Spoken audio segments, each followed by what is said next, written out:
আসসালামু আলাইকুম রহমতুল্লাহ। আপনাদেরকে এই মুহূর্তে আসলে যে জায়গাটিতে নিয়ে যাচ্ছি সেটা ঢাকা রেসিডেন্সিয়াল মডেল কলেজের ইসলামিক কালচারাল ক্লাবের যে এক্সিবিশনটা রয়েছিল সেটাই। তো আমরা আসলে দেখতে চাচ্ছি এই মুহূর্তে ভিতরে কী অবস্থা। যদিও প্রোগ্রাম একেবারেই শেষ, এখান থেকে দর্শনার্থীরাও বের হয়ে গিয়েছে। শুধু চিত্রকর্মগুলো আমি দেখাবো। আমি প্রথমে একটু এই রুমে আসতে চাই, এই রুমে আসো। তো এই পাশে আসার পর আমরা আসলে এখানে যে চিত্রগুলো রয়েছে, এখানে অনেক কিছু রয়েছে। ওয়াল ম্যাগাজিন রয়েছে, স্ক্র্যাপ বুক রয়েছে, তারপরে দেয়াল পত্রিকা রয়েছে, আমরা ক্যালিগ্রাফি দেখছি অসাধারণ। তো এই পাশ থেকে একটু আসি। তো এই অসাধারণ ক্যালিগ্রাফিগুলোর কিছু কিছু ক্যালিগ্রাফি এমন রয়েছে যেগুলো আসলে আমাদের ছাত্ররা প্রতিযোগিতার অংশ হিসেবে উপস্থাপন করেছে, এবং কিছু ক্যালিগ্রাফি রয়েছে যারা আসলে বিভিন্ন প্রতিষ্ঠান থেকে তারা আসলে তাদের এই ক্যালিগ্রাফিগুলো প্রদর্শনের জন্য এখানে দিয়েছে। তো এই অসাধারণ ক্যালিগ্রাফিগুলো কিন্তু এই মুহূর্তে ঢাকা রেসিডেন্সিয়াল মডেল কলেজে যে কালচারাল ক্লাবের ফেস্ট চলছে সেই জায়গাতে আসলে আমরা দেখছি। একটু এই পাশটা দেখাই, যে এই পাশে যেগুলো রয়েছে এগুলোকে কী বলা হয়? Islamic poster design. Poster design, তাই না? হ্যাঁ, ইসলামিক পোস্টার ডিজাইন। এই পাশে আবারও ক্যালিগ্রাফি, এটা হলো পোস্টার ডিজাইন। এবং এই পাশে আমরা কিন্তু আবার অসাধারণ ক্যালিগ্রাফি দেখছি। এটা কারা করেছে? প্রতিষ্ঠান থেকে নিয়ে আসা হয়েছে। এই অসাধারণ ক্যালিগ্রাফি, আসলে ক্যালিগ্রাফি যে অনেক সময় মানুষের মন ছুঁয়ে যায় এবং এটার যে একটা আবেদন আছে ব্যাপক, সেটা কিন্তু আমরা অনেক সময় এইগুলো না দেখলে বুঝতেই পারতাম না। এই অসাধারণ ক্যালিগ্রাফি আমরা যদি একটু দেখি, একটু কাছ থেকে দেখাও। আচ্ছা, এবং এই পাশে ঘোড়ার ছবিটা একটু ভিন্ন রকম হয়ে গেছে, তারপরেও আমরা বাকি যে কাজটা দেখেছি আরবি লেখার কাজটা, সেটা কিন্তু খুবই অসাধারণ ছিল। তো এটা হলো এক রুম, এবং আমরা পাশের রুম এই পাশটাতে দেখাই। এই পাশে আমরা দেখছি স্ক্র্যাপ বুক, যেগুলো আসলে আমাদের সন্তানরা আসলে আমাদের অনেক শিশুরা, অন্যান্য প্রতিষ্ঠানের শিশুরাও তারা কিন্তু এগুলো করেছে, এবং এগুলোর এক একটার মাধ্যমে এক একটা বিষয়, এক একটা থিম বা ইতিহাসের কোনো একটা বাঁক হয়তো তারা এগুলোতে তুলে ধরেছে। এই পাশে একটা আছে, এই পাশে এই অসাধারণ আমাদের ঐতিহ্যমণ্ডিত কিছু আসলে তারা এখানে ব্যবহার করেছে। এবং এই পাশে আমরা দেখছি অসাধারণ আরবি, সেই আগের সময়ে আরবি যেভাবে লেখা হতো, যে ধরনের কাগজে লেখা হতো, যে ধরনের চিত্র আর কর্ম আসলে তারা ব্যবহার করতো, সেগুলো কিন্তু এইটার মাধ্যমে তুলে ধরা হয়েছে।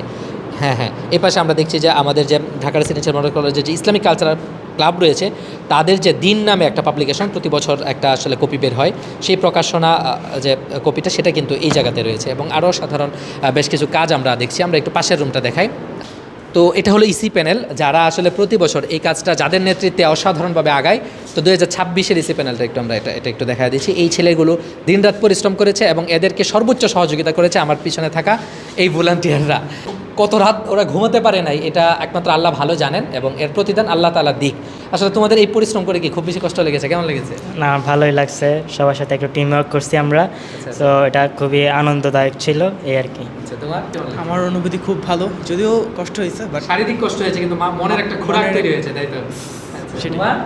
জি, অবশ্যই ভালো। এখানে ক্লাবে এসে কমিউনিটি বিল্ড আপ হয়েছে, সবার সাথে একটা কাজ করতে পেরেছি, এটা সব কিছু সব ভালো। তোমার আমারও ভালো লেগেছে, কিন্তু কষ্ট একটু বেশি কষ্ট হয়েছে?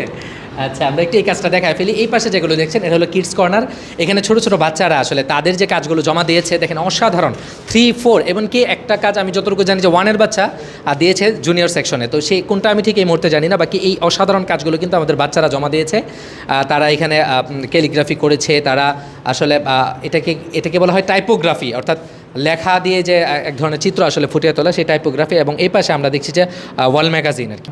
প্রতিষ্ঠানগুলোতে আমরা দেখি বছরে 1টা বা 2টা হয়, আর এখানে একটা ক্লাবের একটা প্রোগ্রামেই এতগুলো কাজ আসলে বাচ্চারা করেছে, এবং এর মাধ্যমে তারা গুরুত্বপূর্ণ যে মেসেজগুলো আসলে, যে মেসেজগুলো আমাদের তরুণদেরকে আসলে জাগাবে, তরুণদের মধ্যে তাদের নৈতিকতার বোস্ট আপ হবে আসলে, সেই ধরনের মেসেজগুলো এটার মধ্যে তুলে ধরা হয়েছে। এই পাশটাও একটু দেখাও। তো এই অসাধারণ এই যে কাবা চত্বরের যে ক্যালিগ্রাফিটা বা কাবা ঘরের যে চিত্র, সেটা কিন্তু এই ক্যালিগ্রাফির মাধ্যমে ফুটে উঠেছে। এখানে আমাদের সেই কাঙ্ক্ষিত আমাদের যে হৃদয়ের জায়গা মসজিদ আকসা, সেটার মেম্বার কিন্তু এখানে উঠেছে। সব মিলিয়ে এই অসাধারণ চিত্রকর্মগুলো কিন্তু ঢাকা রেসিডেন্সিয়াল মডেল কলেজের ইসলামিক কালচারাল ক্লাব যেটা রয়েছে তাদের তত্ত্বাবধানে হয়েছে। এই এক্সিবিশনটা গত 3 দিন যাবত ছিল, আজকে সর্বশেষ দিন, শেষ মুহূর্তে একদম বলা চলে দর্শনার্থী চলেই গিয়েছে। সেই জায়গা থেকে আসলে এগুলো তুলে ধরার জন্য একটু চেষ্টা করেছি। এই চিত্রকর্মগুলো দেখে আসলে আপনিও আপনার প্রতিষ্ঠানে এই ধরনের আয়োজন করতে পারেন। বাচ্চাদের প্রতিভাগুলো তুলে ধরার একটা অনন্য কাজ কিন্তু হতে পারে এটা, এবং এগুলো দেখে তারা শিখবে, তাদের মধ্যে থাকা প্রতিভাগুলো চর্চার মাধ্যমে তারা আরও বেশি প্রস্ফুটিত করবে। আমরা চাই ঢাকা রেসিডেন্সিয়াল মডেল কলেজের ইসলামিক কালচারাল ক্লাবের মতো আরও অনেক ক্লাব প্রতিটা শিক্ষা প্রতিষ্ঠানে হোক। ঢাকা রেসিডেন্সিয়াল মডেল কলেজ থেকে মাহমুদ আবদুল্লাহ।